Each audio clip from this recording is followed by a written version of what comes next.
Hello student, neural control आणि coordination नावाचा जो चॅप्टर आपला चालू आहे, मागील लेक्चरमध्ये आपण थोडंसं रिवाइज काही सेक्शन घेतला होता. इंट्रोडक्शन, पार्ट्स ऑफ ब्रेन आणि सीएसएफ पर्यंत आपण पाहिलेलं होतं. पार्ट्स ऑफ ब्रेन पाहिलं होतं, फोर ब्रेन, मिड ब्रेन आणि हिंड ब्रेन. त्याच्या टाइप्स पाहिल्या होत्या, त्याच्या कव्हरिंग पाहिल्या होत्या. कव्हरिंगला काय म्हणलो होतं आपण?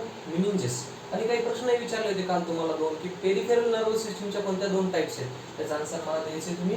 हे या सगळ्याचं काम कुणाच्या तरी मार्फत चालतं, कोणत्या तरी सेलच्या, कोणत्या तरी टिश्यूच्या मार्फत चालतं. त्या टिश्यूला काय म्हणतो आपण? नर्वस टिश्यू असं म्हणतोय. नर्वस टिश्यूचे किती टाइप्स आहेत? These are the two types of nervous tissue. First is the neurons आणि सेकंड इज अ न्यूरोलजिया. कोणते आहेत नर्वस टिश्यूचे टाइप? न्यूरॉन्स आणि सेकंड काय? न्यूरोजिया. ओके. फर्स्ट न्यूरॉन्स कोणते आहेत मग? न्यूरॉन्स म्हणजे काय? तर these are the highly activated cells और हायली सेन्सिटिव्ह सेल्स. या काय करतात की कुठलाही स्पर्श आपल्याला माहिती आहे की पायाला जर लागलं तर आपल्या ब्रेनला कळतं.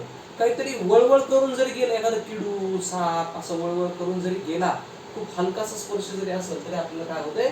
न्यूरॉन्सच्या मार्फत कळतं. न्यूरॉन्स काय आहेत मग? These are the highly activated cells. काय त्यांचं origin? These are the ectodermal in origin. Origin काय बा? गर्भ तयार होत असताना जे काही ओरिजिन्स असतात त्या ओरिजिनला काय म्हणतो आपण? ह्यातलं कोणतं मग न्यूरॉन्सचं? Ectodermal in origin. काय काम असतं न्यूरॉन्सचं? They generate and conduct the impulse. Impulse म्हणजे संदेश. जनरेट म्हणजे तयार करणे आणि कंडक्ट म्हणजे वाहून घेऊन जाणे. कोणाचं काम आहे ते? न्यूरॉन्सचं काम आहे. न्यूरॉन्स काय काम करतात मग? की they generate and conduct the impulse. कशा आहेत त्या? These are the nerve cell contains Nissl's granules.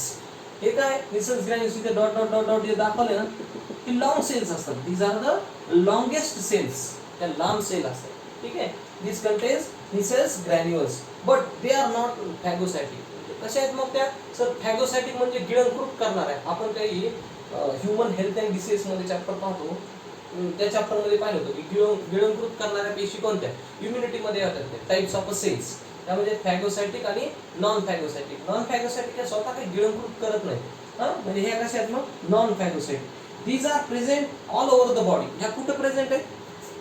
ह्या पूर्ण बॉडीमध्ये प्रेझेंट आहे. कुठेही आहेत. नखात आहेत, केसात आहेत, पाठीत आहेत, त्वचेवर आहेत, डोळ्यांच्या पापण्यात आहेत, सगळीकडे. Each and every part of our body they contains each and every part of our body. कुठं प्रेझेंट असतात? they are present in the each and every part of our body.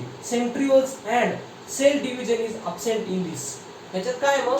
Centrioles absent आहे आणि sale division होत नाही. कळलं का आता? Neurons मध्ये काय आहे? तर न्यूरॉन्स हे काय आहे? Highly activated longest cell in our body. It helps to conduct and generate the impulse. हे काय करतात? जनरेट करण्यासाठी म्हणजे काय? की कुठल्या प्रकारचा संदेश निर्माण करण्यासाठी आणि तो वाहून घेऊन जायचं काम कोण करतंय? की न्यूरॉन्स करतात. आपण कालच्या लेक्चर मध्ये पाहिलं किती? 30,000 मिलियन्स किती न्यूरॉन प्रेझेंट असतात मग ब्रेन मध्ये? 30,000 million neurons are present in our brain. कालच्या लेक्चर मध्ये आपण पाहिलं, ते मागील 2 लेक्चर मध्ये झालेलं होतं. कसं आहे मग त्याचं स्ट्रक्चर? हे पहा, असं आहे. शिंगासारखे दोन पार्ट आहेत. त्याला काय म्हणतो आपण? डेंड्रायटिस. आणि याला काय म्हणतो आपण? Sale body. ही पूर्ण काय? Cell body. हा काय मग? ब्लॅकिश. हा न्यूक्लियस आहे. आणि हे डॉट डॉट डॉट डॉट हे दाखवले सेल मध्ये प्रेझेंट असलेले ग्रॅन्युल्स. ग्रॅन्युल्स म्हणजे काय? बोर्नवेटाच असतो आपण. खरबडीत ग्रॅन्युल्स असतात, ते नेसल्स ग्रॅन्युल्स. नंतर काय? हा लॉंगेस्ट पार्ट आहे. याच्यामध्ये काय आहे? हे छोटे छोटे श्वास सेल्स आहेत. Node of Ranvier's. हे दोन नंतर काय आहे मग? 1 आणि 2 च्या मध्ये नोड ऑफ रनव्हील्स. नंतर याला काय म्हणतो आपण? एक्झॉन. आणि मिलॅनिन शीथ हे प्रोटेक्टिव्ह साठी आणि न्यूट्रिटिव्ह साठी. हे एक्झॉन टर्मिनल्स आहेत. आणि खाली हा सिनॅप्टिक नॉब आहे. या नॉब पासूनच काय होतं? संदेश इकडे तिकडं वाहून घेऊन गेला जातो. ठीक आहे मुलांना, आपल्याला खूप फास्ट नाही जायचंय.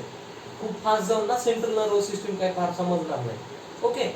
मग आता काय केलं आपण? की आता न्यूरल कंट्रोल अँड कोऑर्डिनेशन मध्ये सीएसएफ पाहिलं, पार्ट्स ऑफ ब्रेन पाहिले, कव्हरिंग्स ऑफ ब्रेन पाहिलं. त्याच्यानंतर काय पाहतो आपण? काही नर्वस टिश्यू आहेत ज्या प्रेझेंट कुठे आहेत? सेंट्रल नर्वस सिस्टम मध्ये. नर्वस टिश्यू आहेत म्हणजे उती आहेत. नर्वस टिश्यू म्हणजे काय? उती. त्यांचे किती प्रकार पाहिलं आपण? न्यूरॉन्स आणि न्यूरलजी. नंतर काय? न्यूरॉन्स कसे आहेत? These are less in number. हे खूप नसतात. बरोबर आहे? ठीक आहे. तरी पण किती खूप नसतात म्हणता किती? ब्रेन मध्ये 30,000 मिलियन्स आहेत. ठीक आहे. त्यांचं काय काम आहे किंवा दे generate and conduct the impulse. Impulse म्हणजे काय, संदेश. हा काय करतात, जनरेट, निर्माण करतात आणि तो काय करतात, एका अवयवाकडून दुसऱ्या अवयवाकडे इन द सेन्स ब्रेनकडून अदर पार्टकडे काय केला जातो, हा संदेश वाहून घेऊन गेला जातो. दीज आर नॉन फॅगोसाइटिक, हे काही गिळंकृत करत नाही. ठीक आहे. These are present all over in the body आणि they contain centrioles and they do not contain centrioles and there is cell division is absent in this. कळलं का, हे स्ट्रक्चर आहे. ही फिगर व्यवस्थित पाहून घ्या, पुस्तकात आहे, वाटल्यास नोट डाऊन करा, फिगर लक्षात घ्या. नॉब कुठं असतात, डेंड्राइटिस कुठे आहेत, एक्झॉन कशाला म्हणतात, स्वान सेल्स कुठं प्रेझेंट असतात, नेसल्स ग्रॅन्युल कुठं प्रेझेंट आहेत. ओके, हे व्यवस्थित समजून घ्या. हळूहळू का होईना पण आपल्याला हे पूर्ण समजून घ्यायचं आहे, फास्ट जाऊन गोंधळ करून घ्यायचा नाही. Okay, thank you very much.